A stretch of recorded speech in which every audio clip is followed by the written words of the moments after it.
Kia ora. Today on the vlog, I'm just going to basically introduce you to the sort of community-based screening clinic that we've set up here in Gisborne. It's a pretty remarkable thing, actually. So to sort of backtrack, unfortunately, the COVID stuff right now is hitting at the same time all this sort of seasonal flu and upper respiratory stuff hits the clinics. So there's this real concern that if we have a bunch of people coming into GP offices with what's going to mostly, at least at this point, thankfully, be, little allergies, bronchitis, flu stuff going around, that kind of thing.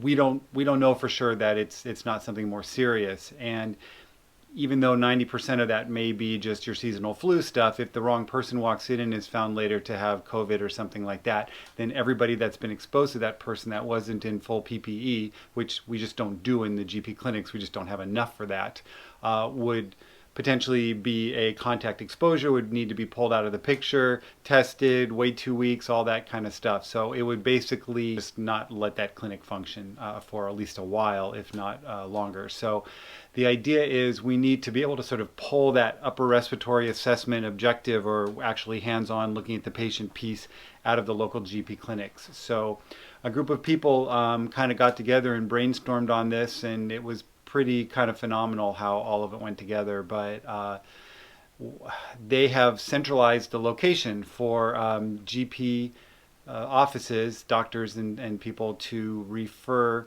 any patient that is sort of felt a little bit sicker than just, hey, kind of wait at home, ride it out, but not so sick that they need to be at a hospital.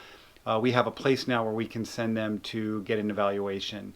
And that also kind of dovetails in with, if the doctor there has some clinical suspicion for COVID, if there are also people that for other reasons we need to test for COVID, that can happen in the same place, because everybody there is assessing patients in full PPE. So even if somebody does end up having known or unknown COVID, we're not just taking doctors and clinics completely out of the picture. So it's pretty remarkable how all this came together. The War Memorial Theater was picked as a good venue for this, and it has a couple options. One is it's not really going to be used very much with isolation here, certainly for the next several months. We have a big stage there, which obviously is protected from the elements. It's an area where people are used to building things. We've got these wonderful screen partitions that can come down and really help cordon off the place. It's got kind of a built-in sort of outside area where cars can park and people can gather, and it's obviously sheltered from the elements. So again, I don't know whose thought that was, but it was pretty genius. There are other places doing drive-by COVID clinics, which are okay if you're only just sticking a swab down somebody's nose and checking for that. But what that doesn't allow for is an assessment of respiratory status and some other stuff. So this is more than just a drive-by COVID clinic. And the other thing is, here in New Zealand, especially getting into winter, it's one thing on a nice sunny day to have people drive up and put a Q-tip down their nose.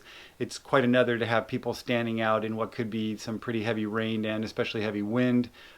Tents and PPE and other stuff just don't really do too well in the wind here in Aotearoa. So having an indoor place is actually super helpful. Along the way here, I'm going to be throwing shots, if I haven't already, of kind of some pictures of some of these things happening. By the way, if people's faces are blurred, it's not because this is some secret, organization. It's just I don't have permission to share other people's faces, and you don't need to see their faces to get the idea. So anyways, this is kind of what the stage looked like before people came in and built these amazing little pods, we're calling them. So I think in a matter of a day or two, the construction, the tradies around town are just phenomenal. They put up these pods. They're these very easily cleaned surfaces. This is kind of what it looks like from sort of the entryway off the sort of, what would you call it, truck bay on stage right. What is stage right? Is it when you're looking at the stage or when you're on the stage? Anyways, if you're looking out at the audience, it's on stage to your right. I'm going to think surfing terms. So, going right, it's how you're facing. Anyways, from stage right, you come in, that's where this picture is, and you're directed. So there's kind of, the stage is sort of what we call a hot zone. So the only people in there, that's where there is person-to-person contact and potential transfer of, virus or infection. So the only people that are in that hot zone there are either patients being assessed or doctors in full sort of what we're calling kind of close contact PPE, but not aerosolized PPE. So I won't get into it too much, but basically the types of exams we're doing, the types of procedures we're doing, we're not in the full isolation N95 masks and that type of thing. Still need to be really careful, but you'll see if you come in as a patient, hopefully you're not, that there's actually only a few points of contact with actual sort of physical contact with the physician, and they're mostly just hands-on, which are gloves are changed and obviously everything's sanitized every time. But so anyways, so they set up this sort of amazing kind of pod structure. You walk in, you meet your designated physician. They go in, they do kind of a quick, there's a nurse that has done a bit of an assessment. Well, let me back up. As of now, you don't actually show up at this place without a referral from your GP. So by the time you show up here, you've already talked to GP, they've taken a history, we've recorded things down on a form that lists kind of pertinent stuff for both upper respiratory and COVID. And that's all been sent to a nurse. You drive up, you kind of talk to another triage nurse in the parking lot through sort of we're calling it a McDonald's walkie-talkie system.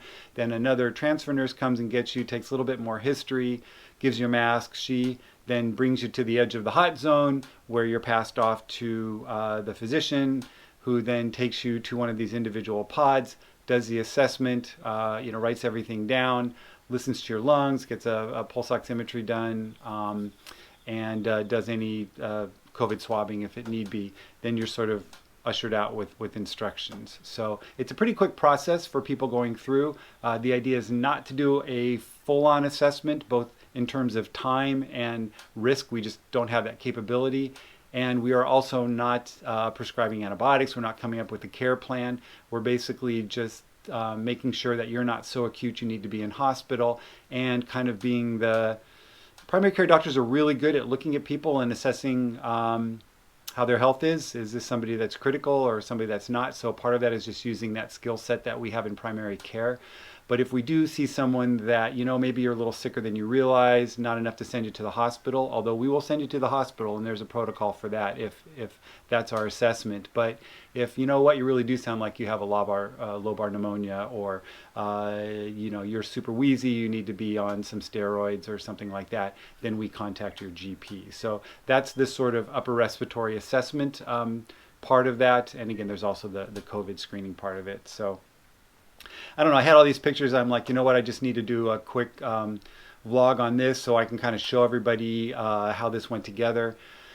But that's kind of it. It's still evolving. We're really only into I think we just finished barely our first full week of this. And we have team meetings, 2 or 3 meetings every day, one in the morning, sort of a pre-clinic meeting. There's one midday and there's one in the afternoon.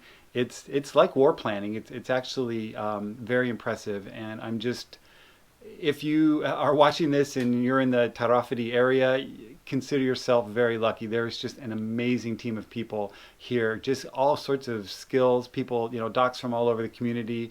Three Rivers supplies a lot, but we're also the biggest clinic in town. But other docs from elsewhere are in. We've got fantastic administrative people that have just sort of created these administrative platforms in the green room of this, auditorium. So they're there with, if I'm showing a picture here, with lights and mirrors and everything around. But it's just like, it's like this working center that's really doing a phenomenal job. So it's not perfect. There's still kinks that are being worked out. I know the helpline is really backed up. But again, I'll tell you, the amount of brain power and work, not just docs and administrative, but tradies coming in.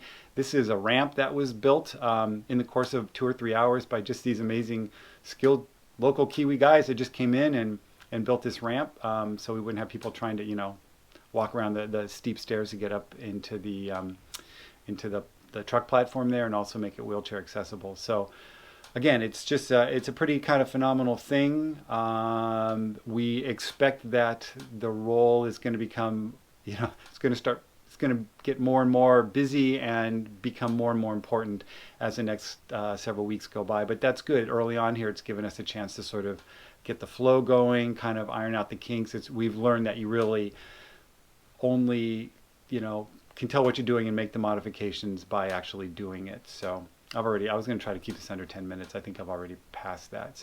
But it's really, really interesting stuff.